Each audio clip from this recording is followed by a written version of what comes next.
বিশেষ করে বাসা বাড়িতে পোলাপান যখন ৮-১০ বছরের পোলাপান থাকে রোজার অভ্যাস করে, তাই না? আজকাল অবশ্য অনেক অভিভাবক আছে পোলাপানরে রোজা রাখায় না, বরং পোলাপান রোজা রাখার জন্য কান্নাকাটি করে, আমি সাহারি খাবো, আমার ভোর রাতে ডাকি দিও। বাপমা বরং বলে না না দরকার নাই, তোমার কষ্ট হবে। ঠিক না বেঠিক? আমাদের বাপমা যারা আমাদের বয়সী আছেন, যারা 40, 45, 50 বছর বা আরো বেশি বয়স পাইছেন, আপনাদের ছোটবেলার কথা চিন্তা করেন তো। ছোটবেলায় আপনাদের রোজা রাখার জন্য বলা লাগতো না, মা বাপ বরং ডেকে ডেকে উঠে রোজা রাখাইতো। আর এখন বাপ মা পোলাপান রে এত আদর করে রোজা রাখতে দেয় না। বাবা রোজা রাখলে তোমার শরীর খারাপ হবে। আমি বলি শুনেন, পোলাপানকে এইরকম অতিরিক্ত আদর করে, আদর করা ভালো কিন্তু অতিরিক্ত আদর করে পোলাপানকে এক একটাকে ফার্মের মুরগি বানাইতেছেন। সব পোলাপান আজকাল কিসের মতো হয়? ফার্মের মুরগির মতো, নাদুস নুদুস, কিন্তু না বুদ্ধিশুদ্ধি আছে না শরীরে সেরকম শক্তি। আমরা ছোট থাকতে এই সমস্ত পোলাপানের চেয়ে বহুত বেশি শক্তি ছিল আলহামদুলিল্লাহ। দৌড়াদৌড়ি করতে পারতাম, ছোটাছুটি করতে পারতাম, গোল্লা ছুট খেলতে পারতাম। এখন পোলাপান, শহরের পোলাপান গ্রামের পোলাপানের সাথে লাগাই দেন, পিঠে ভূত বানায় ফেলেন। অতিরিক্ত আদর করে আপনি ছেলেকে ধ্বংস করছেন। মনে রাখবেন, ভোগ করার জন্য যোগ্যতা লাগে না। ভোগ তো গরু ছাগলও করতে পারে, কুকুর শুকুরও করতে পারে, পশু পাখিও করতে পারে। ভোগ করার জন্য যোগ্যতার প্রয়োজন হয় না, ত্যাগ করার জন্য যোগ্যতার প্রয়োজন হয়। বাচ্চাকে ত্যাগ শিখান, ভোগ শিখানোর দরকার নাই। ওর জীবনে সবকিছু বেটে বলে হয়ে যাবে, জীবনের সবকিছু মসৃণ হয়ে যাবে, এটা জরুরি না। অনেক কিছু তার জীবনে বাধা আসবে। তাকে কষ্ট করা শিখান, তাকে পরিশ্রম করা শিখান, তাকে ত্যাগ করা শিখান। ক্ষুধার যে কি কষ্ট এটা তাকে বুঝান, তাহলে গরিব মানুষদের কষ্ট সে বুঝবে, সে গরিবদের পাশে দাঁড়াবে।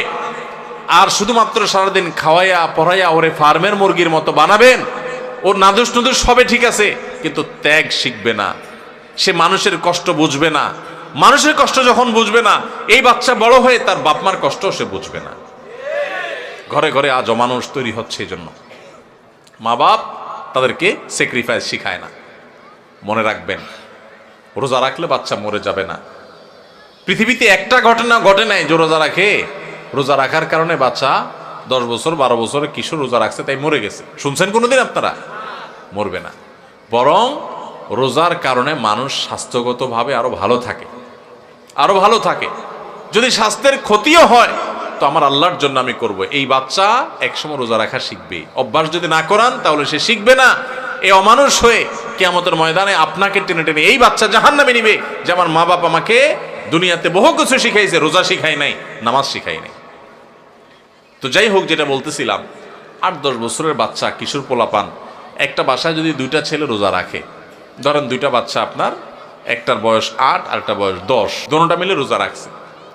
রোজা রাখার পর সাধারণত একটু বয়স যেগুলোর বেশি হয়, মানে 10-12 এরকম, তাদের মধ্যে ওই যে বাদরামিটা শুরু হয়, বাদরামি দুষ্টামিটা শুরু হয়। তো এই দুইজনের মধ্যে মনে করেন বড় ছেলেটা সকাল 10টা-11টার দিকে প্যান প্যান করা শুরু করছে মায়ের পিছে পিছে, আম্মু আমার ক্ষুধা লাগছে, আমি রোজাটা ভেঙে ফেলি, আমার কিছু খাইতে ইচ্ছা করে, আমি আর পারতেছি না, গলা শুকায় আসতেছে। মনে করেন ও একটু প্যান প্যান শুরু করছে, বাপের পিছে, মায়ের পিছে, দাদির পিছে, সবার পিছে পিছে ঘুরে।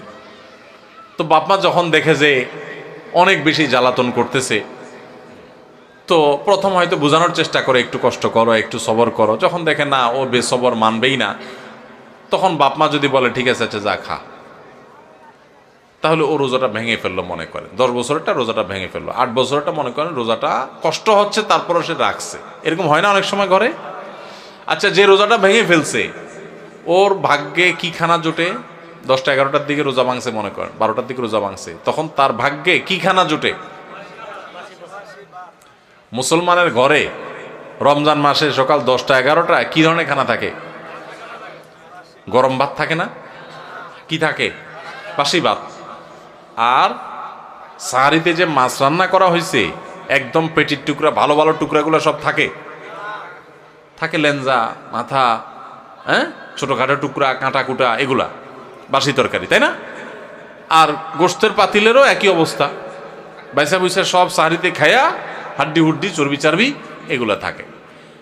যেই ছেলেটা রোজা ভাঙে ও কিন্তু খাইতে পারে, এটা ঠিক যে ও খাইছে, খায়া পেটটা ভরে ফেলছে, ও এখন খুব সুখে আছে। কিন্তু কি খায়া পেট ভরছে? বাসি খাবার।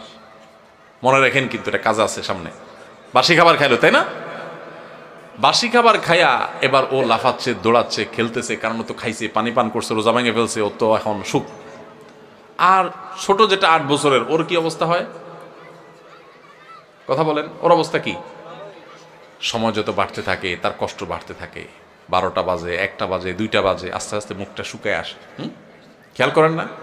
মুখটা শুকায় আসে। ছোট মানুষ, বলতেও পারে না, সইতেও পারে না, এদিকে রোজা আছে। আস্তে আস্তে যখন 2টা বাজে, 3টা বাজে, 4টা বাজে, বিকাল হইতে থাকে, এবার এই বাচ্চার চেহারাটা যখন ফ্যাকাশে হয়ে আসে, সে যখন কষ্ট করে, এবার তার বাপ দেখলে তাকে বলে, আব্বু এই তো আর 3 ঘন্টা। হ্যাঁ, মা দেখে বলে, বাবা এই তো আসর আজান হয়ে গেছে, দেখতে দেখতে মাগরিব হয়ে যাবে, আর একটু।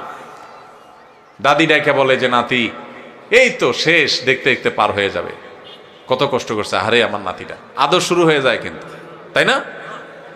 এরপর যখন ইফতারের সময় কাছাকাছি হয়, বিশেষ করে গ্রামাঞ্চলে যারা থাকেন তারা একটু গ্রামের চিত্রটা চিন্তা করেন তো কেমন হয়।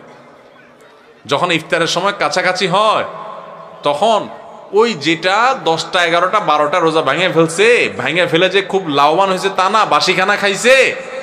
এখন সে যখন মা গরম গরম ইফতার বানায়া শরবত বানায়া সব টেবিলে এনে সাজানো শুরু করে, ও আশেপাশে যখন গুড়গুড় করে, ওই যে ভাঙছে রোজা, ওইটা যখন গুড়গুড় করে একটু তাকায়, মা দেয় ধমক, যা হাঁস ধর, মোরগ ধর, বাবুটা কাঁদতেছে, চোখে দেখোস না, ওরে রাখ। কারণ তুমি তো রোজা ভাঙছো চান্দু, তুমি বাসি খায় এত পেট ভরছো, তোমার তো এখন ইফতারের জন্য এত লালায়িত হওয়ার কথা নেই, তাড়াহুড়া নেই। যাও বাচ্চারা ধরো, যাও তাড়াতাড়ি একটা মোমবাতি নিয়ে আসো, কারেন্ট চলে গেলে জ্বালাইতে হবে। তাহলে ও রোজা ভাঙে একটু বাসি খানা খাইছে একটু বাসি খানা, কিন্তু এখন দৌড়ানি খায়। বিকালে কি খায়? দৌড়ানি খায়। আর যেই ছেলেটা ছোট মানুষ, রোজা রাখছে, মুখটা শুকায় গেছে, আর আধা ঘন্টা বাকি আছে সূর্য ডুবার, ওর কি অবস্থা হয় বলেন?